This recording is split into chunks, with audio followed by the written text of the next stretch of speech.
Good evening, everyone. We're so thrilled to welcome you all here tonight for a conversation celebrating Poetic Practical, the unrealized work of Chris Burden.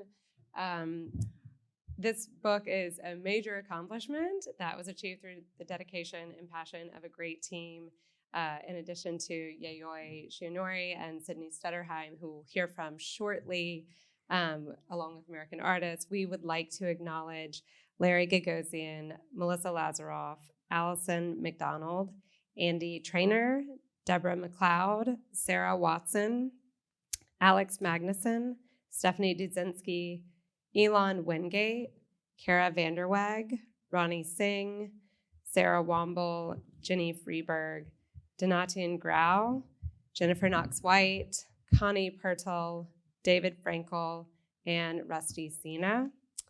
And I will let the speakers introduce themselves, but also just a note to say we're thrilled to be hosting this talk here with our friends and neighbors at the Kitchen as a critically important home for experimental and performance art. This felt like the perfect space for this conversation. It has been wonderful to work with the team here, so thank you to Legacy Russell, Carrie Scheidt, Zach Tinkelman, Raina Holmes, and the entire team. We just look forward to more collaborations working with them. And also thank you to the Gagosian team, Justice DeShield and Cree Solomon, who put a lot of work into making this evening happen. So I will just hand it over to you guys to get started. Great. Thanks so much, Sarah. It's a great pleasure for me to be able to welcome American artist and Sydney Stutterheim and you all to celebrate the publication of Poetic Practical, the unrealized work of Chris Burden. Looking across the audience, I'm squinting a little bit. I apologize. I'm trying to see people through their masks. It's great to see some friendly faces and some new ones too. And again, truly great to be able to have these in real life meetings again. My name is Yayoi, and I serve as the executive director to 1717 Studio that represents the Chris Burden Estate and the Nancy Rubens Studio. So a high-level overview of where we're going today before we dive into the conversation. Chris Burden, dates are 1946 to 2015, is an American artist, not American artist, but an artist who is from America. I think of him as a conceptual artist who happened to use various mediums throughout his practice, whether that is his body in earlier performance works to large-scale, site-specific sculpture. For me, I also think of Burden's practice as investigating the scale of the body in relation to its surrounding environs, whether that is a piece of sculptural architecture or an audience viewing a performance. I also think of Burden's work as highly precise, relying almost on something like the scientific method of positing a question, a challenge, or a puzzle about the world around him, and him attempting to respond to that. Not all of Burden's ideas were realized during his lifetime.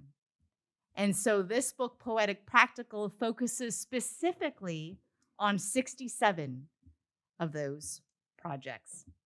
We spent over 5 years in research and development delving into Burden's paper and object archives, as well as undertaking some incredible oral history to find and research these unrealized gems, attempting to identify what Burden hoped to achieve and how he sought to actualize those projects.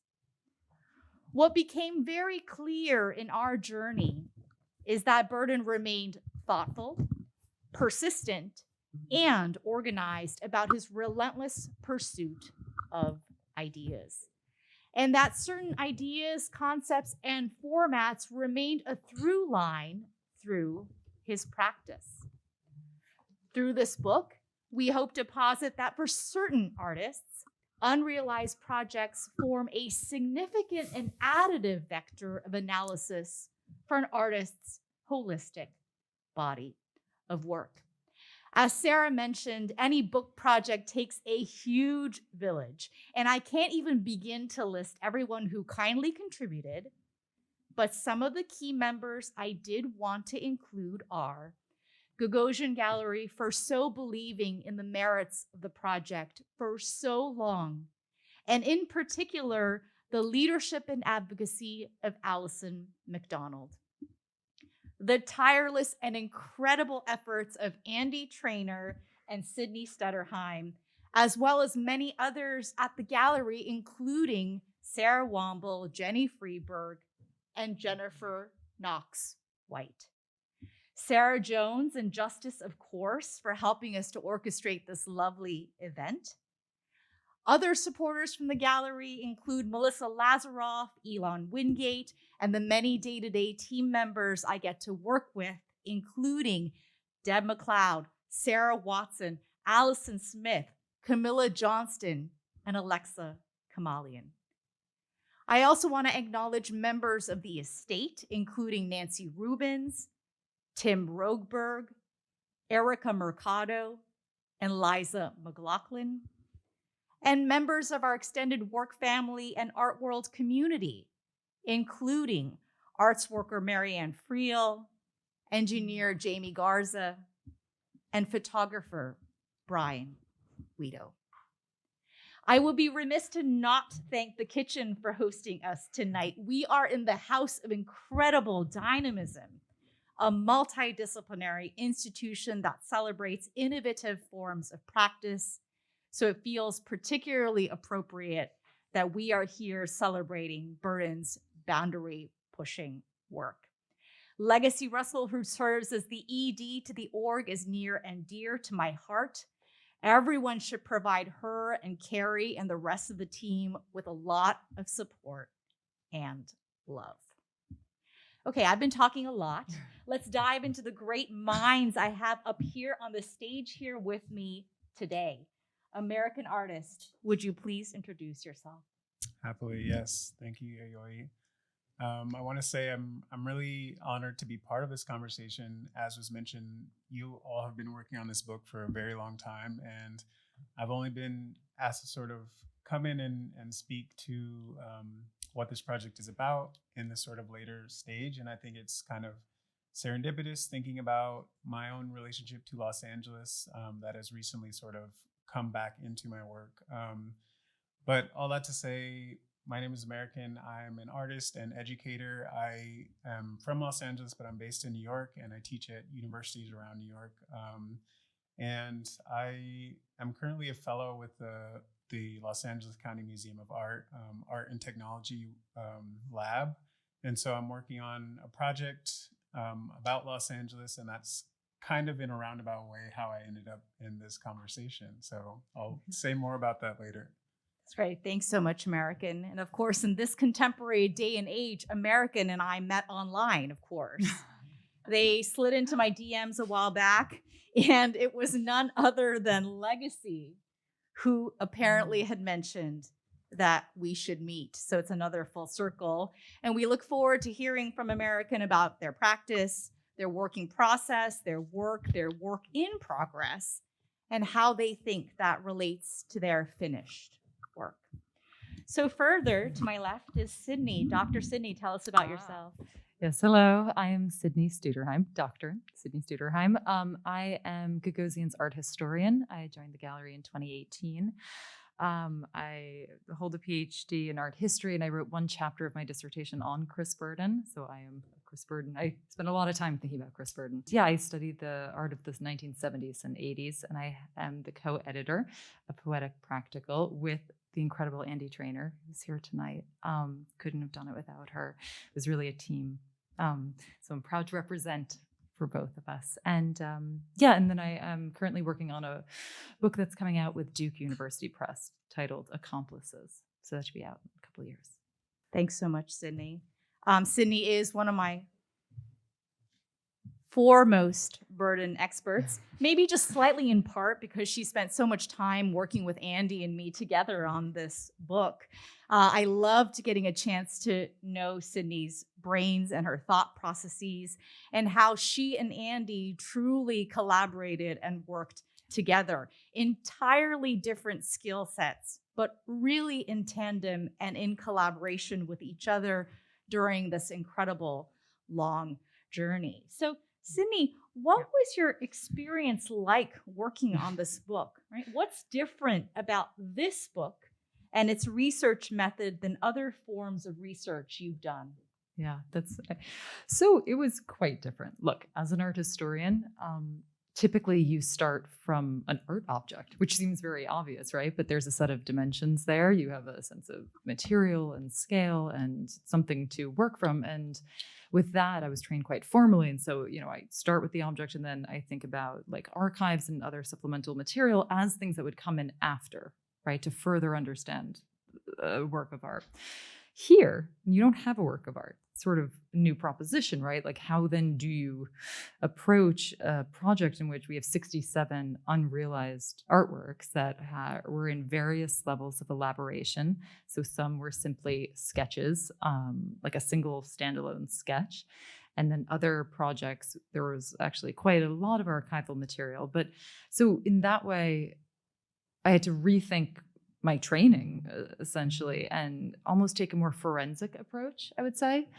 And obviously more speculative because there was Andy Trainer and I worked so hard trying to balance out using the text and also the right selection of images from the archive, how to tell a story of what these projects are without imposing too much, because again, without the finished object, there's sort of not as much to. You can't, the artist hasn't said the final statement on what they've produced. And so it's it's a very careful balance between giving insight and trying to guide the reader through what the project it was intended to be without being too, I guess, top heavy or trying to impose an analysis on something that is not in a material existence. Yeah, that was different. Yeah, no, thanks for that. And in some ways, that sort of intersection of forensics and speculation, I think, is where all of us were in some ways able to rely on our creativity, of course, based upon the knowledge that we all have about Chris Burden's practice, but also this idea of this is what's available to us. What did Chris Burden leave for us to think about? So what we thought we might do, especially because most of you have not yet seen the insides of this book, we wanted to focus specifically on 2 entries in the book representing an example of what you might see. So what you have up on the screen is My Dream Show at the Mac from 1994, an example we wanted to focus on because it's both fantastic and a fantastical proposal made to an institution. Sydney, would you like to tell us a little bit about what this Unrealized project was about? What is it about? Who's involved? Who was it proposed to? Sure. So here, let me move this over. So what we're looking at here is on the right side is a drawing that Chris did. So in preparation for his show at the MAC, which is the Applied Arts Museum in Vienna. So around 1994, he was approached by the artistic director, and he basically said, hey, how would you like to imagine a show here if money and time and logistics were of no object? And so he came up with his literal dream show, right? What he wished the show could be taken to its furthest limits. And, he actually did have a show there, and some of these components did end up getting realized as part of the exhibition and the exhibition itself did happen in 1996 under Beyond the Limits was the title of the exhibition at the MAC. But what we see here, so there's 10 projects that were supposed to be inside the museum. You can kind of see them listed underneath. And then he planned to install 5 works outside. And so there's something called the Sex Tower, which is on the right. There's a work called Fall Down Slabs, which is sort of like a large format version of the children's toy Jacob's Ladder, in which he wanted giant concrete blocks to kind of roll or turn down in this mechanical sort of kinetic sculpture at a very tremendously large scale. So taking a children's toy and making it large. And there's one component that is, I don't know if you can read it on the top, right underneath the word. It's a barge, and it's in yellow. He highlighted some of it. And that is something that actually was a separate entry in the book, because we followed, in terms of organization, different project folders that Burden had laid out. So he had he organized his unrealized projects into specific folders. That's sort of how we followed the conceptual logic between deciding what gets its own entry. Anyway, so it's the Ring Canal Project, so part of the show was he wanted to transport the entirety of the exhibition, all the artworks, via waterway from Los Angeles to Vienna. So how does one do that? So you go through the Panama Canal and you plan this out. And put the artworks either from the gallery in New York or from his studio in Topanga in Los Angeles on ships and send them across the ocean. But the problem is when you get to Europe, right? Like, how are you going to get to Vienna? I mean, yes, there's rivers, but so he planned to move them on smaller and smaller boats and barges. So that's what you see illustrated here. He has an artwork being brought up on a barge. One element, though, he wanted them to go to the front door of the museum, not the back. The back is on a waterway. The front is not. It's on the Stubenring, on the Ringstrasse in Vienna. So this is a functional street.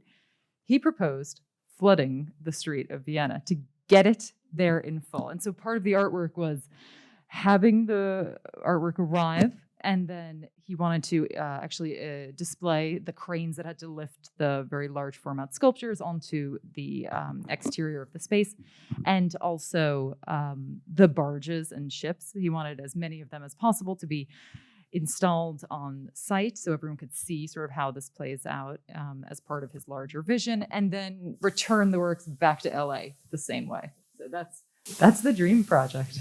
Yeah, thanks so much for that. And I think I recall that with respect specifically to the Ring Canal bit, that was what Burden called the curator. He referred to that as practical and poetic, which maybe perhaps poetic, but definitely not practical. But of course, that's kind of where we took inspiration for the book.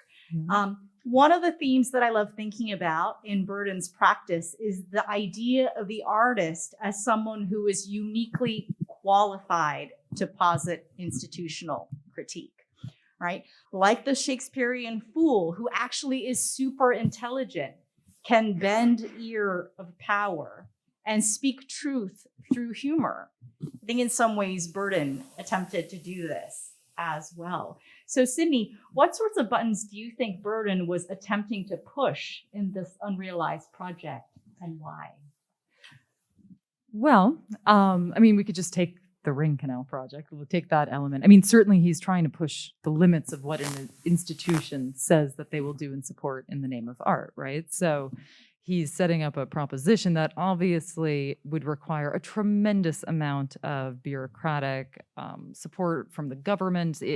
Flooding a major city street is probably, requires a bit of help. And so I think he was really trying to see how far the institution would go in terms of supporting his vision. Like, oh, really? You're giving me free rein to do whatever I want? All right, let's see. But there's also an element, and certainly institutional critique is a important component of Burden's body of work more broadly. You think about a work like Samson, which is a project, a realized project, in which he had an incredibly large wood beam set up with a crank and a turnstile. And so it was installed in a museum, and as visitors would enter the museum, the crank would tighten and push the giant wood beam against the two supporting walls of the museum. So eventually, hypothetically, enough people go to see the work, it will cause the museum to collapse. And so, this is a similar sort of logic I think we're seeing play out here. So it's very much in line with his work, but also, I do think, and I'm curious, if you agree, so much of Burden also there's an earnestness to this gesture too. He was interested in maritime travel. Some of you might know his ghost ship that was at the New Museum. He was interested in exploring those sorts of modes of transportation in a variety of ways. And so I think, he did propose another artwork. Unrealized project was the moon piece he wanted to send. It basically was like an artwork in outer space involving a Satelloon.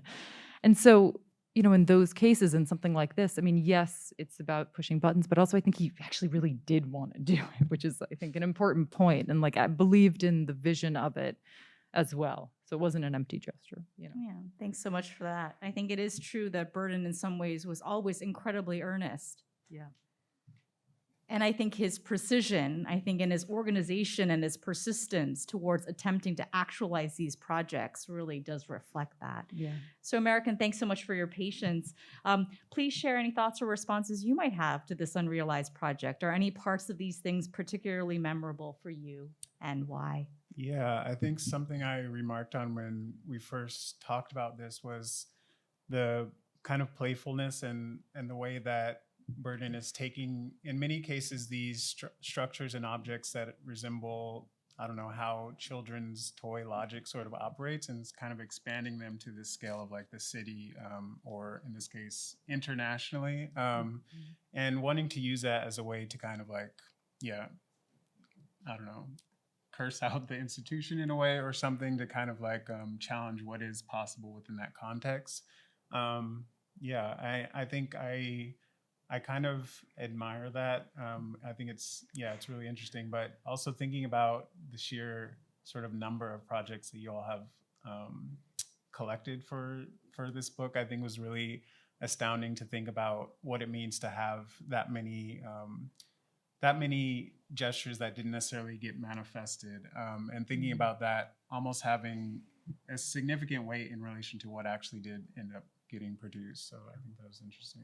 Yeah, and thanks for that. That's sort of that's a very interesting thing to think about in terms of the balance, right? The percentage of things that don't get realized for whatever reason, one reason or another, and the things that do get actualized. And so for you, American, what for you is the value of that working process or work in progress? Say, for example, in the future, you had somebody like Dr. Sydney researching your work. How do you think you would want her or them to think about the unrealized projects in your body of work? I hope that I'm as organized as Chris Burden was. I don't know. I think there's something to be said for the way that when you're designing something like that for this, for example, this dream show, where he was really able to speculate, with no real constraints, which I think in some way makes that sketch more true than any attempts to realize this could ever be. So in some way, the unrealized works have an authenticity or, a realness to them that is maybe not able to be captured, many times. So I think in that regard, the unrealized works have to be, respected in their own capacity, I think. I think there's a variety of reasons for why things don't get made. It could be because the things just didn't work out right, or you changed your mind, or because it's literally not physically possible to make it, So I think in that sense, they also have to be considered in their own right for why they didn't, get manifested as well. Yeah, thanks for that. I love what you just said about the fact that there's this realness and authenticity, even if these works were unrealized. I think one of the things also that becomes very relevant is Burden's attempt at world building. And so we should probably move towards our next example, which is Xanadu from 2008, which for me is like a Gesamtkunstwerk, like a total work of art. Sculpture, architecture, experiential, all coming together to form a unified whole. Nothing is left to chance, and everything is orchestrated in Burden's precise way. So Sydney, let's go back to you again. Please tell us about this Unrealized project. What is it about? Who's involved? Who has it been proposed to? Okay. So what we're looking at here is Xanadu. Burden was thinking about this work for a long time. And basically, just to lay out exactly, or not exactly, but what it is, it's a city, an uninhabited city that can be traversed on foot. So it's pretty large scale. It's a large format installation. So it's a city distilled to its essential elements is that are basic. It's populated by Chris Burden sculptures. And so what's so interesting about this project is that you start to see how, so he takes elements like, for example, the street lamps that are very familiar, I think, or perhaps most familiar. Um, uh, and they're central to Burden's work. So they appear in works like Urban Light. And so here we see them used as a corridor. So he's using a lot of the key, sort of what the key elements of a city might be and his interpretation of that. So here we have defensive structures in the form of beehive bunkers, which are, the beehive bunker is a realized work, but he proposed a 3-part one. You see it on the right side, a very large format one. And this is sort of a cheap way to make a defensive structure that could be purchased at Home Depot. So it's 100-pound bags of concrete and then hoses, and he designed them in this beehive shape and that they could actually function as defensive bunkers if needed. And then we have his famous stainless steel reproduction erector and mechano set toy construction pieces made into skyscrapers, and you see those in the background. So here, and then in other iterations of Xanadu, because it was proposed to a few different institutions and places, and as you know, I'm sure American knows, when you try and pitch something to a different place, sometimes you have to modify things. So you will also see, like here, this is great. You see a fountain in the front. And then there's also a bridge, a rainbow bridge made from using sort of the building method of dry stacking. So there's no mortar being used, only sort of gravitational forces and compression to keep it up. So here, this is a great example. This is when it was proposed, a drawing for the first place he proposed it to. So he was thinking about this, and Michael Govan, around the time of Urban Light, started talking to Chris about potentially realizing this work on LACMA property. And here he wanted to build a giant earthen mound. So you kind of can see that here. And then, the central architectural forms we have here are defensive structures, a fountain, street lamps, to keep the area safe, bridges to travel, protect the city with the structures, and then skyscrapers as places to occupy. And so, and then here, so first he proposed it at LACMA, and then he also proposed it for Larry Gagosian's house in Los Angeles. And then here we have it, the proposal, and you see the dates, a few years later at the New Museum. And here, this is probably my favorite iteration of the work because it's just so great. So basically, what you're looking at is he wanted to install the entirety of Xanadu on the exterior of the museum and keep the interior completely empty. And this was for his show Extreme Measures. So I don't know if any of you saw it here in New York, but that obviously did not happen. There were artworks on the inside and only actually Ghost Ship. But you see actually the fact that Ghost Ship was still installed on the exterior and the skyscrapers on top shows that some elements of Xanadu did kind of come through. But he planned to show nothing on the interior space and then just stage Xanadu sort of installed on the exterior. Yeah, and thanks for that. I know we're sort of starting to get close on time, and I definitely want to make sure that we hear from American also. So, as Sydney mentioned, Xanadu features what has become Burden's iconic lampposts. Mm-hmm. So, Urban Light is probably what's most well known, at least on Instagram. It's installed at LACMA's campus and is a work that consists of meticulously restored LA lampposts. And American recently, just one small aspect of American's practice is now delving into the metaverse. And he has created an incredible work that responds to perhaps or is in dialogue with Chris Burden's Urban Light. So, American, would you please tell us about your work, Urban Light, in the Echoes exhibition in the metaverse? Yes, thank you. I think it is the best way to describe it as in dialogue with or in response to, but really thinking about that work, Urban Light, as a kind of beginning point. And I guess to give context to this exhibition, this is a group exhibition with many artists, but the gallery, so to speak, is the cityscape of Los Angeles. And so this virtually rendered cityscape and the artworks within it all encompass one NFT for this exhibition.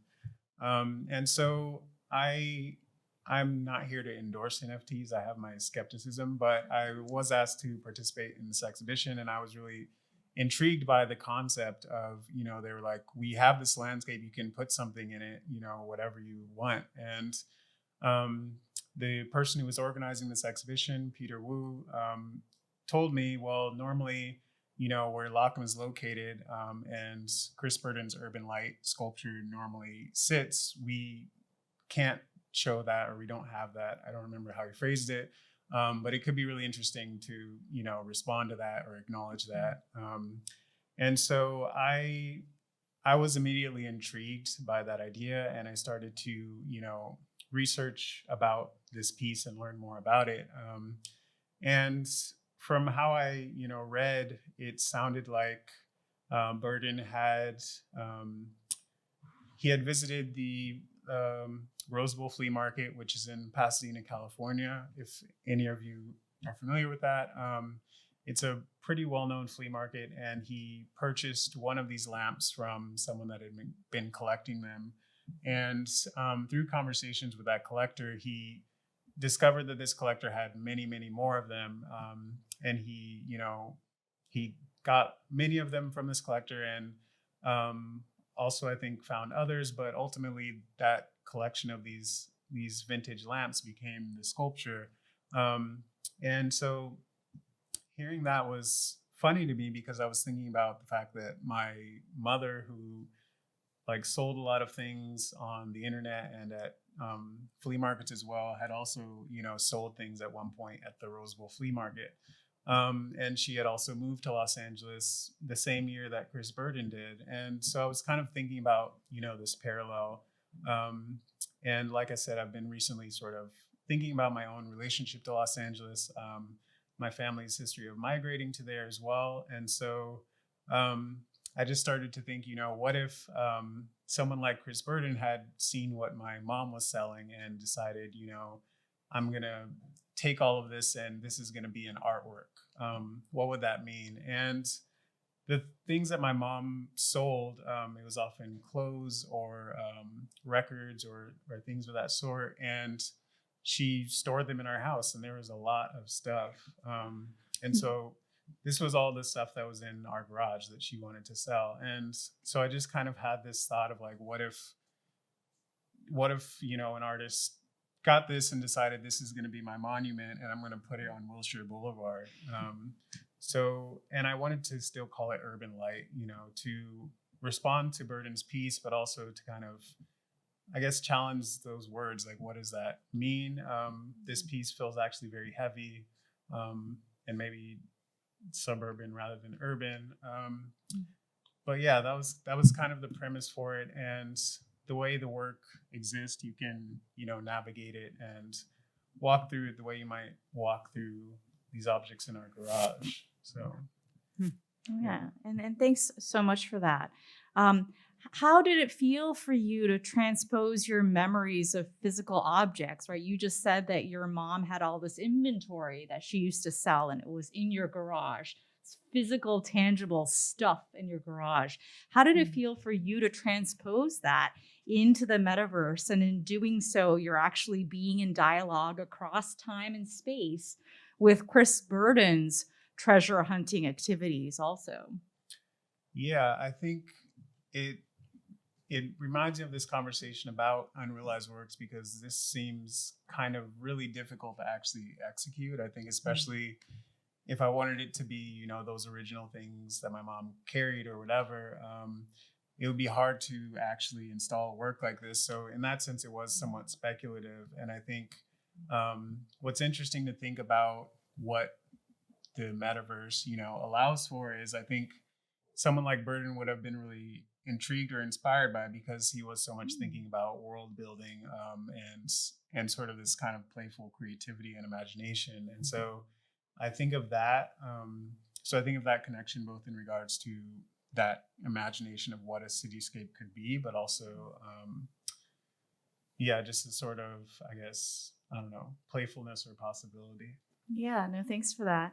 And for those of you who have never yet stepped foot into the metaverse, this might be your very excellent opportunity for you to do so. This exhibition is viewable online through May 6th at epoch.gallery. Wanted to also focus a little bit more broadly on Americans' practice. If you're willing to share, what are you currently working on and thinking about? Sure. And briefly, I included the sketches just because it also reminded me a little bit of some of the sketches in the book. So I was like, okay, maybe I'm onto something in the way I'm coming up with an artwork. But yeah, I'm working on a project currently about Los Angeles and Pasadena and Octavia Butler, the science fiction author, and her relationship to that place, which is also what led me to the work with the Los Angeles County Museum of Art, and to thinking about, my mother's moving to Los Angeles as well as my father, and I guess seeing some parallels in terms of the migration history of Octavia Butler moving there, as well as my family. And so right now I'm working on an exhibition that's kind of pulling from her writing as well as her own life, and thinking about how to kind of draw relationships to how she's thinking about, civilization and dystopia and possibility and migration and, I don't know, viruses and whatever else, and thinking about how that sort of maps onto her own real lived experience growing up in that place at that time. Yeah, thanks for that. And the title of the work is? Shaper of God is the body of work, yes. Yeah, so both you, and as I understand it, both you and Octavia Butler are from Altadena, which is a specific neighborhood in LA. How do you think that shared sense of time and space and place, not time, sorry, just more like space and place, right? An idea of LA-ness affect the way that you have approached your research? That's a great question. I think for me, it was thinking, having walked through, the same streets and seeing the same sites and thinking about the institutions that really create the culture within Altadena and Pasadena, particularly like NASA and Caltech and these different, and the science fiction community, and just wondering what it must have been like for her to grow up there, and thinking about her own relationship to those sites, as a young Black girl who's thinking about becoming a writer and things like that. And so, yeah, in some ways I've seen, I don't know, thought about some parallels in growing up there. And yeah, I don't remember the second part of your question. And I understand that it is viewable, your work, shaperofgod.codist.org. Is that right? So that's a website that's kind of a research chapter for what will be the exhibition, and the exhibition will be on May 28th at Red Cat in Los Angeles. That's great. So for those of you who are able to visit LA in real life, you most certainly should go visit. And for those of us who will be sitting in New York, we will look at the documentation research available on that website. So I think we want to now turn it over to the audience. If any of you have any questions, comments, we are here for you. And thank you to our incredible ASL interpreters. Thank you so much. Do we have a yes? Is there a mic? There's a mic. There should be a mic. Oh, there we go. And hopefully some questions. Yeah. Hello? Yeah? Okay, hi. Thank you very much for this presentation. Hi, everybody. Oh, As I wasn't familiar with some of these unrealized projects, and it's interesting to see in these examples that there is so much architecture in the work, right? And this calls to mind another artist that I used to work with named Vito Acconci. who never heard of him. Yeah. Many stories. But one of my favorite stories about him in working with him was his request for proposals, where in standard architecture entries, you have a request for proposals. And so he would write these incredible statements that they were like Italo-Calvino. They were really sort of invisible cities, right? Buildings that couldn't have possibly been built. And so what this reminds me of is the way in which in architecture, so much of what is unbuilt is always considered to be part of the architect's practice. Whereas what's so fascinating about this book is that now it creates this parallel with the artist, where so much of what is unrealized also becomes a place for testing the sort of limits and possibilities, right? Yeah. So I'm just curious to hear a little bit more about maybe what this book might do in terms of reconsidering what an artist's practice is versus just the material object or evidence, which is always a precipitate of practice. Who wants to take that? Thanks so much for that excellent question. Sydney, you want to take it? I mean, sure. Yeah, that's a great question and such great points. I mean, absolutely. The connection is super interesting. I think, there's a sense that I think we hope that the book shows, look, having unrealized projects, it's about a purity of vision, right? So this is perhaps I would make the proposition that is perhaps the most direct insight into what an artist is thinking, because when you're actually in the process of making a realized work and trying to realize it, that you hit certain limitations, right, or certain practicalities.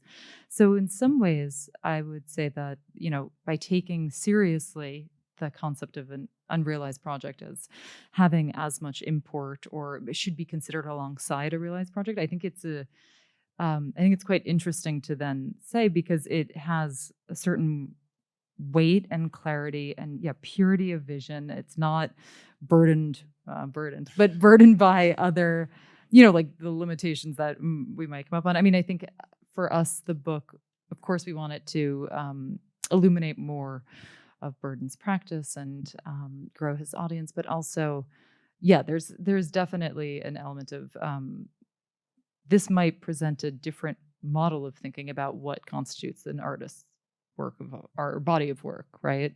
So that is in there. I mean, that's kind of the stand we're trying to take. I'm so glad that comes out a little bit. And I think, thanks for that. American, did you have some words?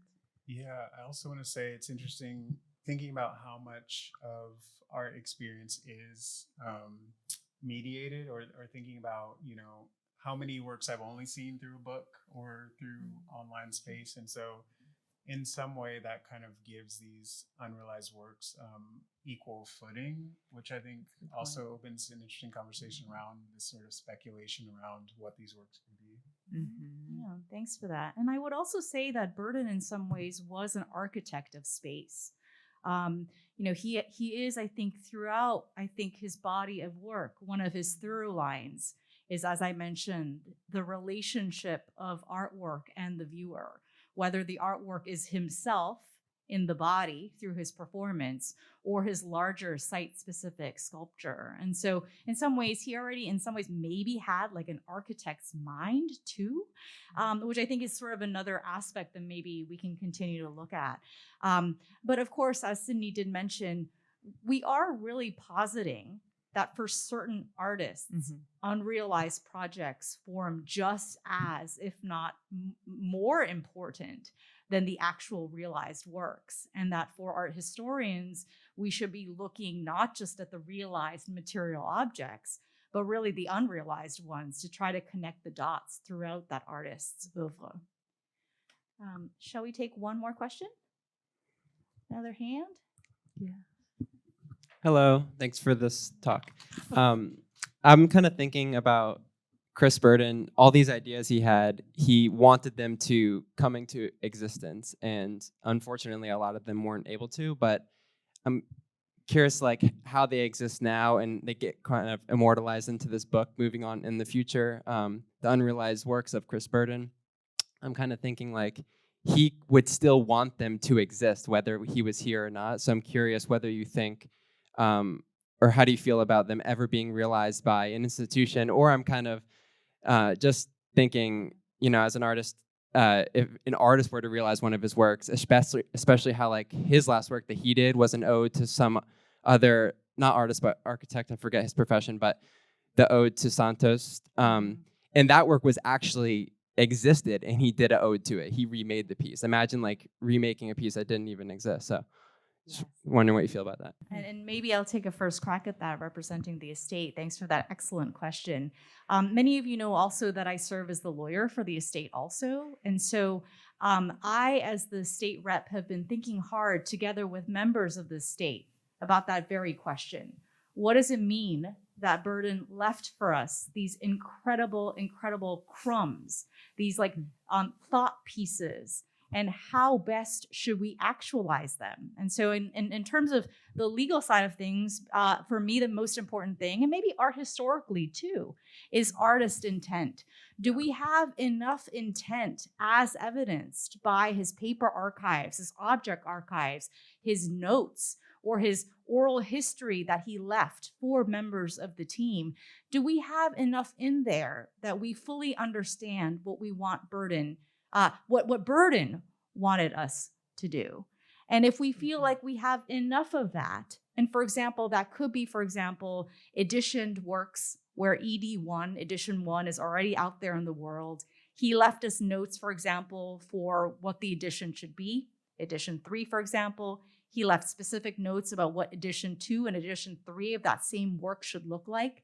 That to me feels like very specific artist intent that he wished for it to be made, if it is in fact possible. And then from there, really thinking about, do we have the technology, the financial capability, the practicality to actually make these things happen? Like, has there been things that have occurred since he passed where there are technological advances, for example, that we could create the work in the way that Burden intended? But of course, we keep coming back to this idea of speculation, because there is always a little bit of speculative creativity in the interpretation of what Burden left us. Thankfully, Burden left us a lot to think about. Sydney, did you want to add anything to that?